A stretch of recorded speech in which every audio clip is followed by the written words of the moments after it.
The Atlantic Ocean is a graveyard of iron and ambition, spanning 30 million square miles of restless, indifferent salt water. In the autumn of 1939, this vast expanse was not merely a geographic barrier, but the carotid artery of the British Empire. If this artery were severed, the island nation would bleed out in a matter of weeks, starved of the oil, wheat, and industrial muscle required to resist the rising tide of the Third Reich. Winston Churchill would later admit that the only thing that ever truly frightened him during the war was the U-boat Peril. It was a silent, suffocating threat that lacked the theatrical fire of the Blitz but possessed a far more lethal potential for total collapse. The conflict did not begin with a grand fleet engagement in the tradition of Trafalgar or Jutland. It began with a systemic failure of imagination within the British Admiralty. Despite the hard-won lessons of the First World War, many high-ranking officials believed that the submarine had been rendered obsolete by a new technological marvel, ASDIC. This early form of sonar promised to strip the ocean of its secrets, allowing destroyers to ping and destroy submerged threats with clinical precision. But the Admiralty's faith was built on a fundamental misunderstanding of how the enemy intended to fight. They were prepared for a submerged predator, not the surface-running wolf that was about to be unleashed. In Germany, Karl Dönitz, the commander of the U-boat arm, was a man possessed by a singular, cold mathematical logic. He did not care for the prestige of battleships or the vanity of the surface fleet. He understood that Germany did not need to sink the Royal Navy to win the war, they simply had to sink merchant ships faster than the Allies could build them. He called this the Tonnage War.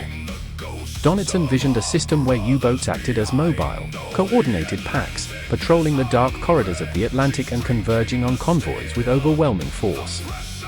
He knew that ASDIC was useless against a submarine running on the surface at night, where its low silhouette made it virtually invisible to the naked eye.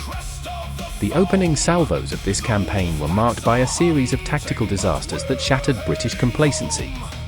In September 1939, the aircraft carrier HMS Courageous was sent to the bottom by U-29, a loss that forced the Royal Navy to withdraw its precious carriers from anti-submarine patrols. Weeks later, Gunther Preen achieved the impossible by navigating the treacherous currents of Scapa Flow to sink the battleship HMS Royal Oak in the very heart of the British fleet and Appo's sanctuary. These were not just military losses, they were psychological hammer blows that signaled the beginning of the first happy time for the U-boat crews. As the war progressed into 1940 and 1941, the systemic failures of the Allied escort system became agonizingly apparent. The primary issue was the mid-Atlantic gap, a vast stretch of ocean beyond the reach of land-based aircraft. In this unquote, black pit unquote, the U-boats operated with near-total impunity. They would shadow a convoy during the day, staying just over the horizon, and then strike like lightning at night. The escorting corvettes, often tiny, underarmed vessels like the Flower class, were tossed like corks in the North Atlantic gales. Their crews were composed of bank clerks and shopkeepers, brave men who were learning the brutal trade of anti-submarine warfare through a process of lethal trial and error. The carnage in the Black Pit was staggering. Convoys like SCA-7 and HX-79 were decimated, losing dozens of ships in a single night of chaos. The ocean was lit by the orange glow of burning tankers, while the air was thick with the smell of fuel oil and the cries of men struggling in the freezing water. The tactical advantage lay entirely with the hunters. The German Enigma machines allowed Dönitz to direct his wolves with surgical precision, while the British struggled to even coordinate their own radio communications. The Atlantic was becoming a one-sided slaughterhouse, and the British merchant marine was the primary victim. Yet, beneath the waves and across the radio waves, a silent war of intelligence was being waged. The unsung heroes of this conflict were not found on the bridges of destroyers, but in the cramped, paper-strewn huts of Bletchley Park. Alan Turing and his team of mathematicians were engaged in a desperate race to crack the naval Enigma code. For long stretches, they were blind, unable to read the German signals, but the capture of U-110 in May 1941 changed the course of history. A young sub-lieutenant named David Baum led a boarding party into the sinking submarine, retrieving the code books and the precious Enigma machine before the vessel disappeared into the abyss.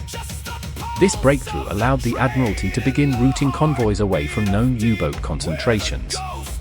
It was a game of cat and mouse played on a global scale. However, the German Naval Intelligence Service, the BDIenst, was equally adept, often breaking British naval codes and allowing Dönitz to reposition his packs. This cyclical struggle of cryptography meant that the advantage shifted month by month, week by week. It was a war of shadows where a single intercepted message could mean the difference between a convoy arriving safely in Liverpool or being scattered across the seabed. The entry of the United States into the war in December 1941 should have been a turning point, but instead, it led to a new era of tactical catastrophe. The American coastal defense was woefully unprepared for the arrival of the U-boats. In an episode known as Operation Drumbeat, German captains found the American coastline lit up like a Christmas tree, with merchant ships silhouetted against the bright lights of cities like Miami and Atlantic City. The resulting second happy time saw hundreds of ships sunk within sight of the American shore. It was a failure of leadership and coordination that cost thousands of lives and millions of tons of precious cargo. By 1942, the technological arms race was reaching a fever pitch. The Allies began deploying high-frequency direction finding, or HUF-DUF, which allowed escort ships to triangulate the position of a U-boat the moment it used its radio. This stripped the U-boats of their greatest asset, their ability to coordinate. Simultaneously, the introduction of centimetric radar allowed Allied planes and ships to detect even the small profile of a submarine snorkel or conning tower, even in the dead of night or through thick fog. The hunters were slowly beginning to feel the eyes of an invisible predator upon them. The turning point finally arrived in May 1943, a period known in the U-boat arm as Black May. The convergence of several factors created a perfect storm for the German Navy. The arrival of very long-range Liberator bombers finally closed the mid-Atlantic gap, providing air cover for the entire journey across the ocean. New weapons like the Hedgehog mortar allowed escorts to attack submarines without losing sonar contact. Most importantly, the Allies had refined their escort carrier tactics, creating hunter-killer groups that could hunt U-boats proactively rather than just defending the convoys. In May 1943 alone, Dönitz lost 41 U-boats. It was a rate of attrition that even his cold mathematics could not sustain. The tactical disaster was so absolute that he was forced to temporarily withdraw his forces from the North Atlantic. The U-boat, once the terror of the seas, had been out-teched, outproduced, and outfought. The systemic failures that had plagued the Allies for years were finally overcome by the sheer industrial and scientific weight of the United States and Great Britain. The hunters had officially become the hunted. The final years of the Atlantic campaign were a grim exercise in futility for the German submariners. They were sent out in increasingly desperate missions, equipped with new technologies like acoustic torpedoes and the Walther turbine, but they were facing an Allied machine that was now flawless in its execution. The casualty rate for U-boat crews reached a staggering 75%. Out of 40,000 men who served in the U-boat arm, 30,000 are still at the bottom of the ocean. It remains the highest casualty rate of any branch of any military in the history of modern warfare. The conclusion of the Battle of the Atlantic was not a single climactic explosion, but a slow, grinding realization that the sea no longer belonged to the Wolfpacks. When the war ended in 1945, the surviving U-boats were ordered to surface and fly black flags of surrender. They were led into Allied ports, ghosts of a fleet that had once threatened to bring the world and Apo's greatest empire to its knees. The irony of the U-boat campaign is that the very technology designed to grant Germany mastery over the waves became the instrument of its own crew destruction, turning their steel vessels into pressurized coffins. Philosophically, the Battle of the Atlantic serves as a haunting reminder of the cold indifference of structural warfare. It was a conflict won not by individual heroics alone, but by the superior management of logistics, intelligence, and technology. It proved that in modern total war, the factory and the laboratory are as vital as the front line.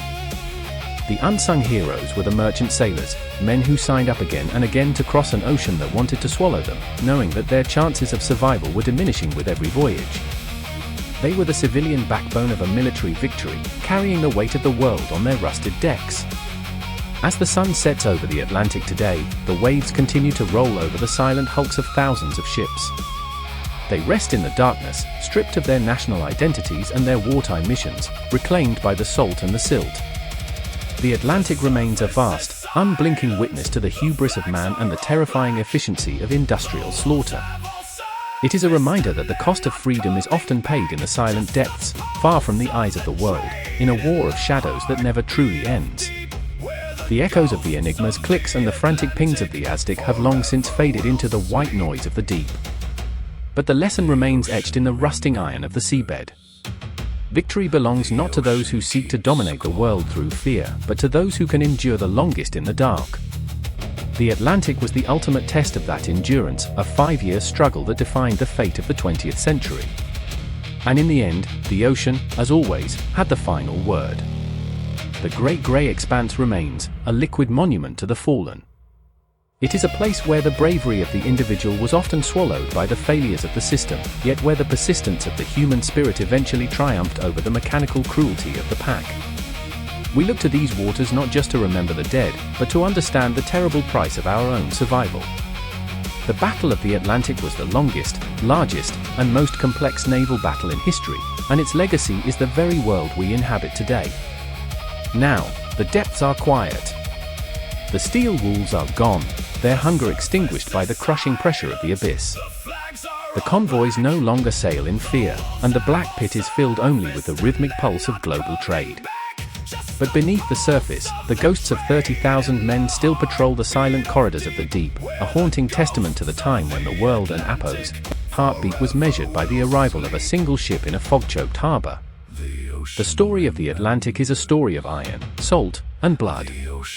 It is a narrative of how a few thousand men in cramped, stinking tubes almost changed the course of human history, and how a few thousand more in small, battered ships refused to let them. It is a history written in the language of logistics and spoken in the silence of the deep. And as the tides continue their eternal pull, we are reminded that the sea forgets nothing, but it forgives even less.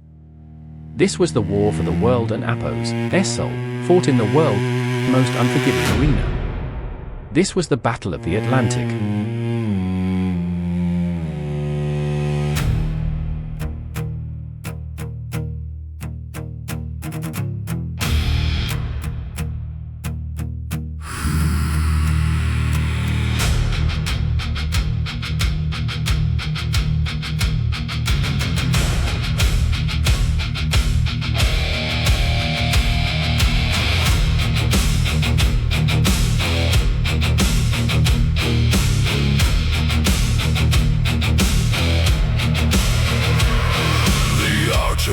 Straining, the lifeline is thin.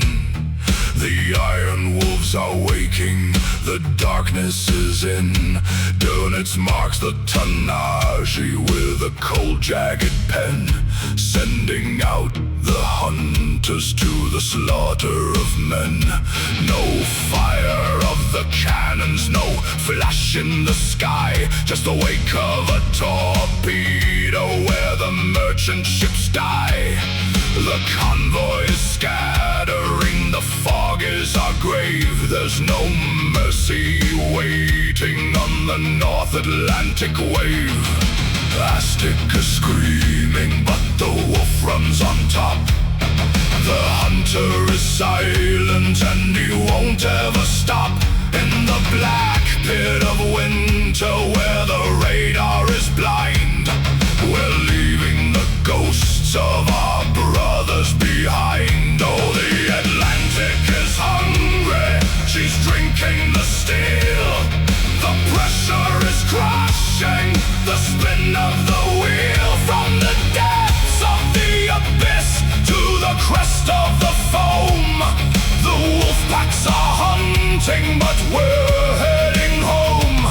30,000 sailors in a grave made of salt, the failure of empires, the ultimate fault.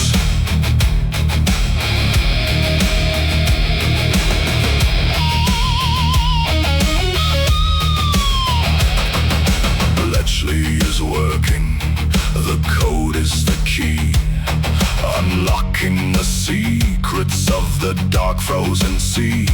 From the huts of the silence, the light begins to show. We're tracking the shadows everywhere that they go. The Huff Duff is singing, the liberators fly. closing the gap beneath the iron gray sky. The hunter is hunted, the pack is in flight as the centimetric radar illuminates the night.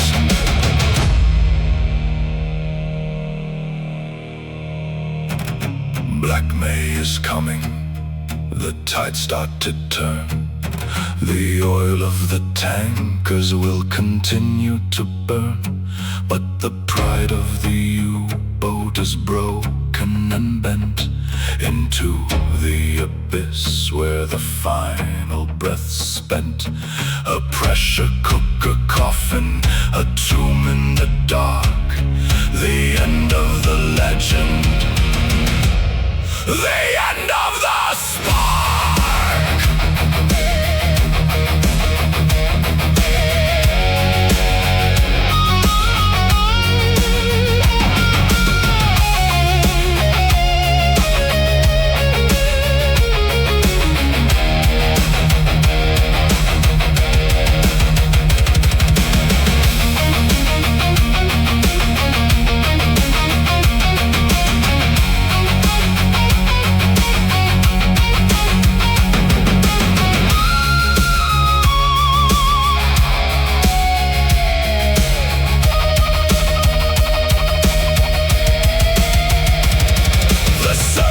Is silent, the flags are all black.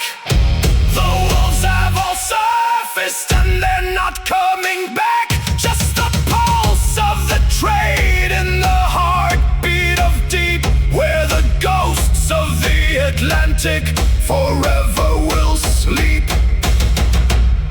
The ocean remembers, the ocean keeps score.